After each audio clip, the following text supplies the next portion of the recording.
നല്ല സുന്ദരമായ സ്ഥലം. ഇവിടുത്തെ പ്രകൃതി ഭംഗിയും അകലെ നീല കളറിൽ കാണുന്ന മലനിരകളും ഒക്കെ ആരെയും ആകർഷിക്കുന്നതാണ്. ഈ സ്ഥലം നിനക്ക് ഇഷ്ടപ്പെട്ടോ? ഇഷ്ടപ്പെട്ട്. നല്ല പ്രകൃതി സുന്ദരമായ സ്ഥലം. നിങ്ങൾ ഇവിടെ എന്താണ് ചെയ്യുന്നത്? ഞാൻ ഒരു എഞ്ചിനീയറിംഗ് ബിരുദധാരിയാണ്. ഇപ്പോൾ തൊഴിൽ ഒന്നുമില്ല. നിങ്ങളെപ്പോലെ ഒരു തൊഴിൽ അന്വേഷകനാണ്.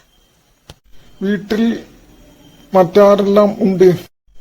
അച്ഛൻ 2 വർഷം മുമ്പ് മരിച്ചുപോയി. അമ്മയും 2 സഹോദരന്മാരും ഉണ്ട്. അവർക്ക് 2 പേർക്കും ജോലിയുണ്ട്. അല്ല, നിങ്ങൾ കല്യാണമൊന്നും ആലോചിക്കുന്നില്ലേ? പക്ഷെ പറ്റിയ ചെറുപ്പക്കാരെ കിട്ടുന്നില്ല. നിങ്ങളെ പോലെ ഒരാളെ കിട്ടിയാൽ കൊള്ളാം എന്ന്. ഞാൻ ഒരു തൊഴിൽ രഹിതനാണ്. ഏതുവരെ പഠിച്ചിട്ടുണ്ട്? ഞാൻ ഒരു ബിരുദധാരിയാണ്. പബ്ലിക് സർവീസ് കമ്മീഷന് അപേക്ഷ അയക്കലാണ് എന്റെ പ്രധാന ജോലി. മുമ്പ് സ്വകാര്യ മേഖലയിൽ ജോലി ചെയ്തിരുന്നു. പ്രതിഫലം കുറവായതുകൊണ്ട് അത് വേണ്ടെന്ന് വെച്ചു. അനന്തമായ ഈ ലോകത്ത് ഒരു ജോലി കിട്ടുക ബുദ്ധിമുട്ടാണ്. മാത്രമല്ല, ഞാൻ ഒരു പ്രൊഫഷണൽ യോഗ്യത നേടിയ ആളല്ല. ചേട്ടാ, ഇപ്പോൾ നായിന്റെ വാലുമേലും കൂടി ബിരുദമുള്ള കാലമാണ്. അതുകൊണ്ട് സർക്കാർ ജോലി പ്രതീക്ഷിച്ചിരിക്കാതെ മറ്റെന്തെങ്കിലും തൊഴിൽ ചെയ്യും. എന്തെങ്കിലും ചെയ്യാൻ കഴിയുമോ എന്ന് പരിശ്രമിക്കാം. കുറെ സമയമായില്ലേ ഇവിടെ ഇരുന്ന് സംസാരിക്കുന്നത്. ഇനി അടുത്ത ചായക്കടയിൽ കയറി ഒരു ചായ കുടിക്കാം.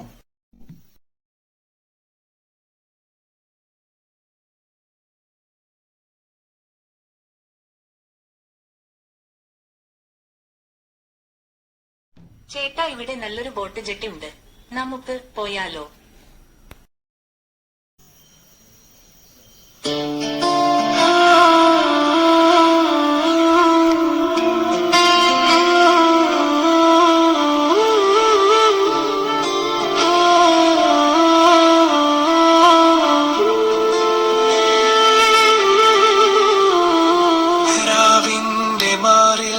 ചേർന്നെന്ന പോലെ നീ എന്നെ വലിയുന്നുവോ? കനവിന്റെ കോണിൽ നിറദീപമായി എൻ ഹൃദയം കൊളുത്തുന്നുവോ? ഓരോ നിമിഷവും നീ എന്ന ചിന്തയിൽ കാലം പറന്നു പോയി. മഴയുടെ ഓരോ തുള്ളിയിലും നിൻ മുഖം കാണുന്നു ഞാൻ.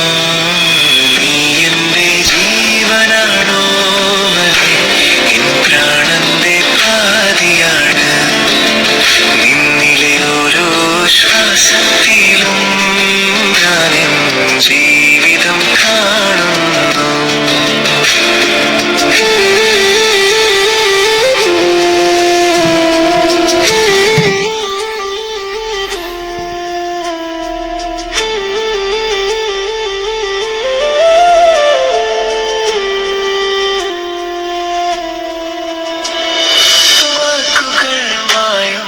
മൗനം നിറയും നമ്മളൊന്നായി ചേരുമ്പോൾ. നേരിൻ നിഴലിൽ നീ മായും ദൂരം എൻ ലോകം ശൂന്യമായി. ഓരോ പുലരിയും നീ എന്ന ഓർമ്മയിൽ പുതിയൊരു ഗാനം മൂടി. കടലിൻ അലകൾ തീരങ്ങളിൽ നിൻ പേരെഴുതുന്നുവോ?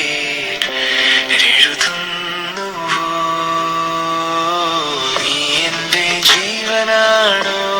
മലേ എൻ പ്രാണന്റെ പാതിയാണ്. നിന്നിലെ ഓരോ ശ്വാസത്തിലും ഞാൻ എൻ ജീവിതം കാണുന്നു.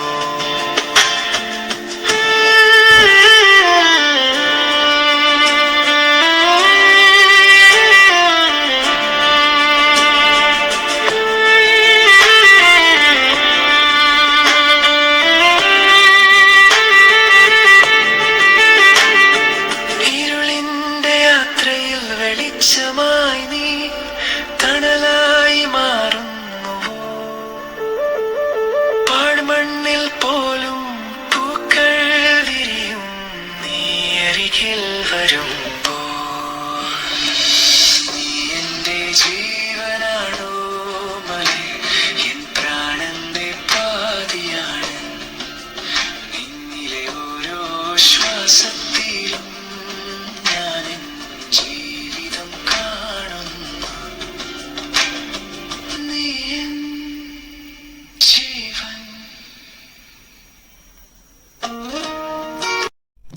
താമസം ഈ ബോട്ട് ജെട്ടിക്ക് അടുത്ത് അല്ലെങ്കിൽ ഈ പാർക്കിനടുത്ത് എവിടെയെങ്കിലും ആയിരുന്നെങ്കിൽ എന്ന് ഞാൻ ആലോചിച്ചു പോകുന്നു.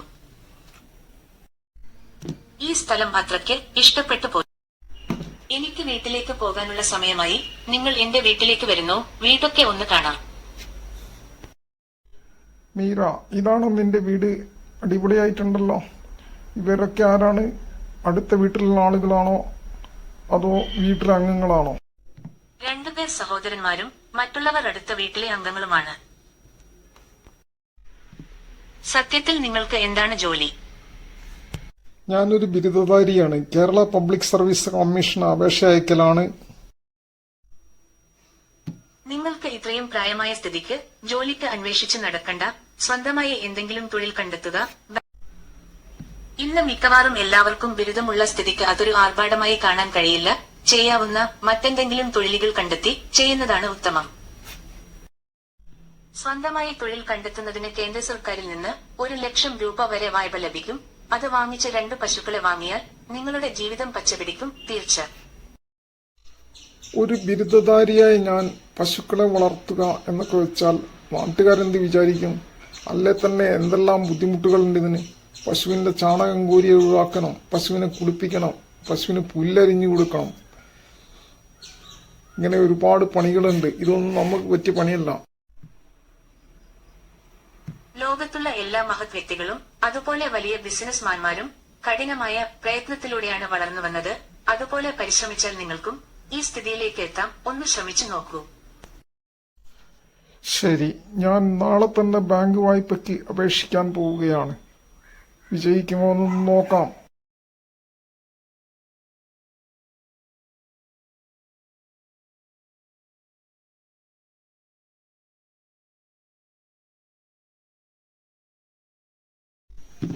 നിങ്ങളുടെ വായ്പ പാസ്സായിട്ടുണ്ട്. നാളെ തന്നെ ചെക്ക് വാങ്ങിച്ചോളൂ. വായ്പ ലഭിച്ചിട്ടുണ്ട്. പശുക്കളെ ആലയെല്ലാം റെഡിയാക്കണം.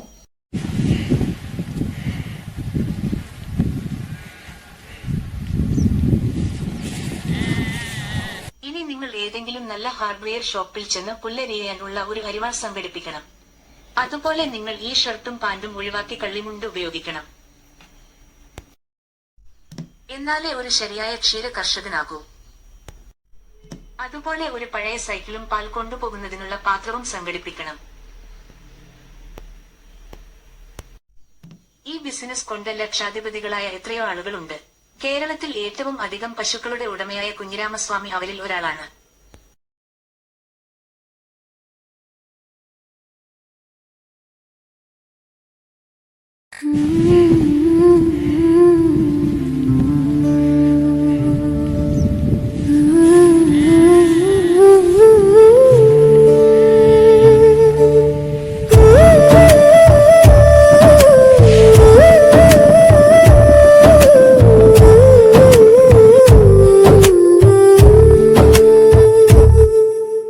പാതയൊരുക്കിയ പശുവേ, നീ എന്റെ യാത്രയുടെ ദീപമേ.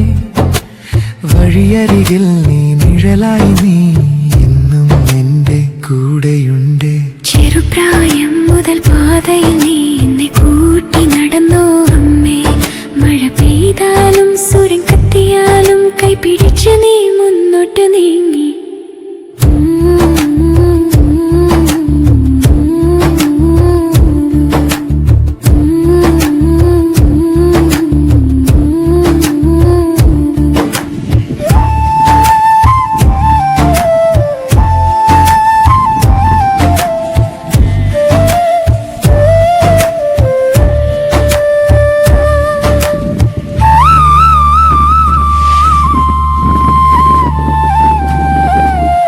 വഴികളിൽ വീണ കണ്ണീർ തുള്ളി ലാഭമായി മട്ടിനി. ഓരോ വീഴ്ചയിലും താങ്ങായി നീ എന്നെ ഉയർത്തി മുന്നോട്ട് നയിച്ചു. ചെറുപ്രായം മുതൽ പാതയിൽ നീ എന്നെ കൂട്ടി നടന്നോ അമ്മേ. മഴ പെയ്താലും സൂര്യൻ കത്തിയാലും കൈപിടിച്ച് നീ മുന്നോട്ട് നീങ്ങി. എന്റെ പാതയൊരുക്കിയ പശുവേ, നീ എന്റെ ജീവിതത്തിന്റെ വെളിച്ചമേ.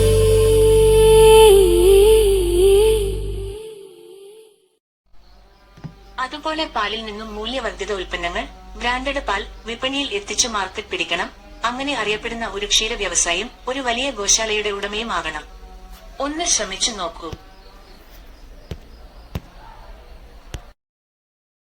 പച്ച പുല്ല് കാണുമ്പം എന്താ ഒരു സന്തോഷം പശുവിന്.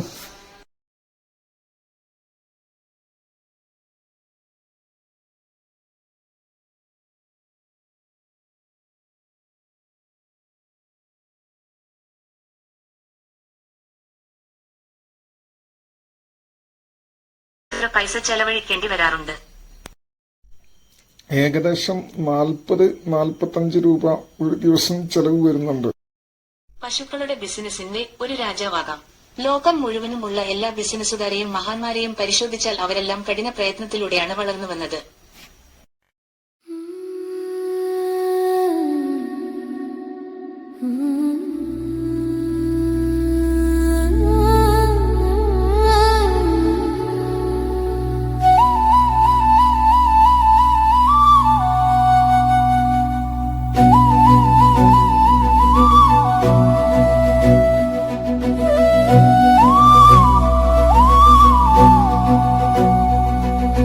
നൂൽപാലം താണ്ടി ഉയരങ്ങളിൽ നീ ചെന്ന് മഞ്ഞുതുള്ളി പോലെ വിറയുന്ന ജീവിതം, കാറ്റിന്റെ ചുളമൊഴിയിൽ താളം തെറ്റിയാലും ഹൃദയത്തിൽ തിളങ്ങുന്ന തീപ്പൊരി നിന്നെ നയിക്കും, നയിക്കും, നിന്നെ നയിക്കും.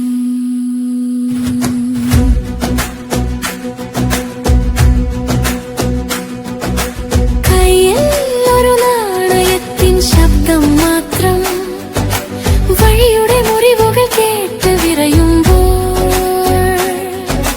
താഴേക്ക് നോക്കുമ്പോൾ ഇരുട്ട് തോന്നുമെങ്കിലും ആകാശത്തിലെ നക്ഷത്രം പോലെ ഒരാശ ഇപ്പോഴും നിന്നിൽ കത്തുന്നു,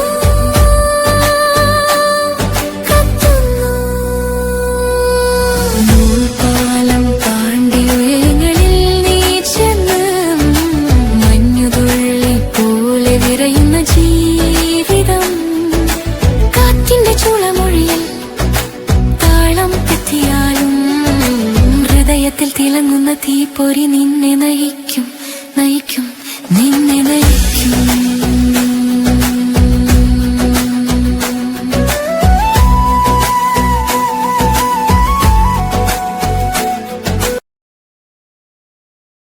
ഒരുപാട് വിവാഹാലോചനകൾ ഒക്കെ വരുന്നുണ്ട്. വിവാഹം ഉടൻ നടത്തണമെന്ന് വീട്ടുകാർ പറയുന്നത്.